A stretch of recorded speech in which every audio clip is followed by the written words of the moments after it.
ফিলিস্তিনে আজও অন্ধকার, বেদনায় ডুবেছে প্রাণ।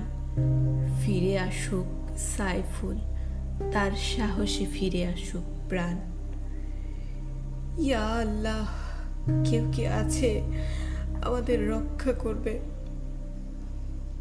হ্যাঁ, ছিল। আকাশ থেকে একদিন নেমে এসেছিলেন একজন মুসলিম বীর, এমন একজন যিনি ভয় পাননি ইসরায়েলের আগ্রাসনকে।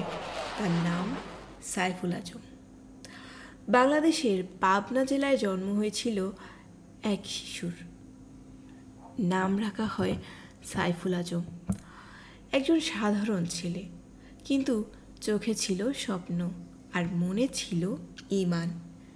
ছেলেটা বলতো, আমি একদিন আকাশে উড়ব, অন্যায়ের বিরুদ্ধে দাঁড়াবো ইনশাআল্লাহ। বড় হয়ে তিনি ভোট